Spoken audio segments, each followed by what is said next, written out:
Assalamualaikum warahmatullahi wabarakatuh. Halo semuanya, perkenalkan nama saya Delon Arifin Pratama dari kelas 12 MIPA. Di video kali ini saya akan membahas materi tentang pembelahan sel. Reproduksi sel merupakan proses perbanyak sel dengan membagi sel menjadi dua reproduksi sel. Berlangsung melalui tahapan pembelahan sel. Pembelahan sel ada tiga jenis, yaitu mitosis, dan meiosis. Saya akan membahasnya satu persatu. Pertama, mitosis. Amitosis adalah reproduksi sel di mana sel membelah diri secara langsung tanpa melalui tahap-tahap pembelahan sel. Amitosis disebut juga dengan pembelahan biner. Amitosis biasanya terjadi pada sel prokariotik seperti sel bakteri dan ganggang biru. Pembelahan sel ini dimulai ketika kromosom melekat pada membran plasma. Kemudian DNA akan mereplikasi kromosom tersebut pada saat sel membelah kromosom dan kromosom hasil salinannya tetap melekat pada membran plasma. Selanjutnya terbentuk membran plasma yang menekuk ke dalam, memisahkan kedua kromosom tersebut dari terbentuknya dua sel anak. Pembelahan sel berikutnya mitosis. Mitosis adalah cara reproduksi sel di mana membelah melalui tahap-tahap yang teratur. Mitosis memiliki ciri-ciri sebagai berikut. Terjadi pada sel somatis atau tubuh menghasilkan dua sel anak yang memiliki genotip sama dengan induknya, berfungsi untuk pertumbuhan dan pergantian sel yang rusak. Mitosis merupakan bagian dari siklus sel. Siklus sel terdiri dari fase interfase dan fase mitosis. Pembelahan mitosis dibedakan menjadi dua, yaitu karyokinesis, yaitu proses pembelahan inti yang meliputi profase, metafase, anafase, telofase, dan sitokinesis. Pembelahan sitoplasma menjadi dua bagian yang terjadi pada fase interfase akhir. Fase interfase berlangsung paling lama mencakup 90% dari siklus sel. Interfase terbagi menjadi fase G1, fase S, dan fase G2. Fase G1 merupakan fase pertumbuhan dan pembentukan protein dari organel sel. Fase S adalah fase penyalinan kromosom. Fase G2 adalah fase sel kembali tumbuh dan bersiap melakukan pembelahan. Tahap pembelahan yaitu profase, metafase, anafase, dan telofase. Ya, bisa dibandingkan tuh panjangnya interfase dan panjangnya masa pembelahan. Nah, pada interfase ini yang terjadi adalah proses penimbunan energi. Energi itu ditimbun untuk melakukan proses pembelahan sel.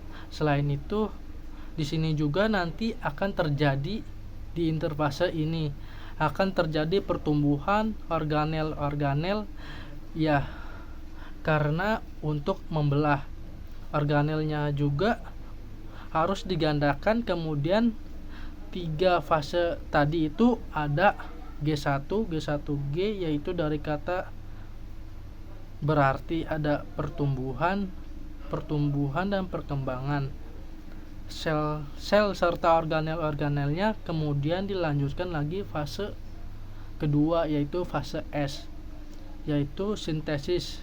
Di sini terjadi replikasi atau penggandaan DNA. Karena mau mengganda selnya, maka DNA juga harus digandakan. Lalu yang terakhir ada fase G2. Ini adalah tahap akhir dari persiapan pembelahan sel. Berarti sudah selesai kesiapannya, ya. Nah, di sini media tahap interfase ini belum ada.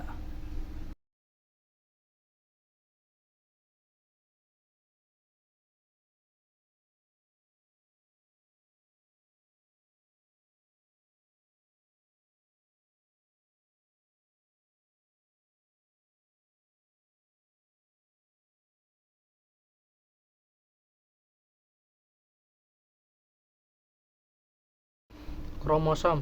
Jadi DNA-nya masih berupa benang-benang yang namanya kromatin. baru. Kemudian pada saat profase, kromatin tersebut akan memandat, membentuk kromosom. Nah, ini dia ya, mitosis ini adalah pembelahan yang terjadi pada sel-sel tubuh atau biasa kita sebut dengan sel somatis. Proses ini terjadi, pembelahan mitosis ini terjadi untuk mendukung pertumbuhan kita. Kalau tumbuh harus bertambah terus. Halnya yang kemudian kalau sel-sel rusak, kita harus gantikan dengan sel-sel yang baru. Maka pembelahan yang terjadi adalah mitosis, terdiri dari 4 tahap, yaitu profase, metafase, anafase, telofase. Ketika interfase di tahap persiapan, ini benang-benang kromosom yang masih dalam bentuk benang kromatin, belum mandat. Baru kemudian di tahap profase, kromatinnya itu nanti akan menebal dan memandat, membentuk kromosom. Yaitu di tahap profase, lalu kemudian terjadi penggandaan kromosom, kemudian kromosom yang berbaris ketika metafase dan seterusnya. Saya akan bahas satu persatu. Tahap dalam proses pembelahan mitosis ini di saat yang pertama itu profase. Profase ini adalah tahap di mana kromatinnya memandat. Tadi yang ketika bilangnya dia memandat dan menebal sehingga terbentuklah yang namanya kromosom. Nah, kemudian tadi kromosom atau cuma 2 lengan, cuma sesatu, jadi sentromernya di tengah-tengah, lalu ada 2 lengan gitu ya. Nah, kemudian kromosom yang cuma satu itu sepasang lengan saja, yaitu nanti dia akan kemenangnya mengandalkan sehingga terbentuk yang namanya sisa kromatid ya. Jadi satu lengan itu namanya kromatid. Nah, setiap satu kromatidnya itu akan mengandalkan sehingga setiap satu kromosom itu akan memiliki 2 pasangan kromatidnya. Namanya sepasang kromatid itu namanya sister kromatid ya. Hasil penggandaan lengan kromosom namanya adalah sister kromatid. Kemudian sentralnya juga akan bergerak terpisah menuju ke kutub-kutub yang berlawanan dan membran inti akan menghilang, yaitu di tahap profase. Kemudian pada tahap yang berikutnya itu metafase. Kromosom yang tadi itu yang sudah punya sistem kromatidnya, masing-masing sentromernya itu akan dipegangin sama si pindel. Benang tangan mengatur posisi kromosom berjajar di bidang pembelahan atau bidang ekuator. Kenapa disebut bidang ekuator? Karena adanya di tengah-tengah, maka disebut bidang ekuator gitu. Nah, di tahap 1 profase dan tahap yang kedua yaitu tahap metafase. Selanjutnya tahap yang ketiga adalah anafase. Pada tahap ini kromatidnya akan saling terpisah, jadi antara sister kromatid satu dan lainnya akan tertarik ke kutub-kutub berlawanan. Yang menarik itu adalah benang-benang spindelnya, jadi menuju ke arah sentriol. Lalu yang keempat ada telofase. Pada fase ini terjadi pemisahan sitoplasma atau sitokinesis. Jadi nanti ada pengerasan sitoplasma dan lama-lama terbentuknya membran yang baru sehingga terbentuklah 2 sel anak. Setelah itu membran inti akan kembali terbentuk seperti sedia kala. Nah, telofase ini adalah fase terakhir ya. Jadi kalau simpulkan dari satu kali pembelahan mitosis akan dihasilkan 2 sel anak yang memiliki jumlah kromosom sama dengan jumlah kromosom induknya. Jadi kromosom induk 4, kemudian kromosom sel anaknya juga tetap 4. Selanjutnya kita masuk ke pembelahan meiosis, di mana pembelahan ini terjadi pada proses pembentukan.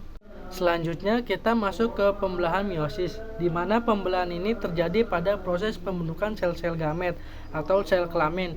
Ada 2 tahap pembelahannya. Yang pertama meiosis 1 dan meiosis 2. Jadi sesuatu ada profase 1, metafase 1, anafase 1 dan telofase 1. Lalu setelah telofase 1 tanpa melewati interfase lagi ya. Setelah sitokinesis hanya melewati fase interkinesis saja. Jadi tidak ada interfase, hanya interkinesis. Lalu langsung masuk ke meiosis. Yang kedua tahapannya ada profase 2. Kemudian ada metafase 2, anafase 2, telofase 2 dan diakhiri dengan sitokinesis. Karena ada 2 tahap pembelahan, maka sel anak yang dihasilkan adalah 4 sel anak, tapi jumlah kromosomnya setengah dari kromosom induknya. Kromosom induknya adalah profase 1 meiosis. Fase meiosis ini agak lebih panjang dibandingkan tahap yang lainnya. Terbagi lagi menjadi 5 tahapan, yaitu leptoten, zigoten, pakiten, diploten, dan diakinesis. Jadi ada 5 tahap dalam profase 1. Proses pembentukan gamet atau gametogenesis. Nah, gamet ada 2 macam, sperma dan ovum. Pembentukan sperma kita sebut spermatogenesis. Tahapan spermatogenesis diawali dari sel induknya, yaitu spermatogonium yang memiliki kromosom diploid atau 2N. Lalu setiap spermatogonium akan mengalami pembelahan mitosis, menghasilkan spermatosit primer yang masih 2N. Karena pembelahan mitosis selanjutnya, masing-masing spermatosit primer tersebut akan mengalami pembelahan meiosis 1, menghasilkan spermatosit sekunder yang haploid atau enggak. Haploid spermatosit sekunder itu haploid, kalau spermatosit primer itu diploid 2N. Jadi setelah pembelahan meiosis 1, hasilnya adalah spermatosit sekunder yang haploid. Lalu spermatosit sekunder melakukan meiosis 2, menghasilkan spermatid yang haploid. Spermatid kemudian mengalami pematangan atau diferensiasi, menghasilkan sel-sel sperma atau sperma android yang juga haploid. Kemudian pembelahan sel, pembentukan ovum tersebut oogenesis. Kemudian pembelahan sel, pembentukan ovum kita sebut oogenesis, diawali dengan sel induknya, olium, membelah secara mitosis, menghasilkan oosit primer. Jadi proses mitosit ini terjadi selama embrio yang di dalam kandungan. Jadi proses pembentukan oosit primer itu terjadi selama bayi dalam kandungan ibunya. Jadi ketika bayi lahir itu sudah memiliki sejumlah oosit primer di dalam ovariumnya. Setelah lahir, maka proses organis ini mengalami fase istirahat sampai pubertas. Ketika sudah puber, barulah terjadi meiosis 1, oosit primer menghasilkan oosit sekunder. Tetapi hasilnya yang fungsional, hanya satu oosit, yang satunya lagi jadi badan polar atau polosit. Lalu oosit sekunder mengalami meiosis 2, menghasilkan satu oosit dan satu badan polar badan. Badan polar juga meiosis ya, kemudian OOTD akan jadi ovum. Terima kasih telah menonton video ini. Semoga video ini bermanfaat dan manfaat kita untuk memahami bagaimana tubuh kita bekerja. Wassalamualaikum warahmatullahi wabarakatuh.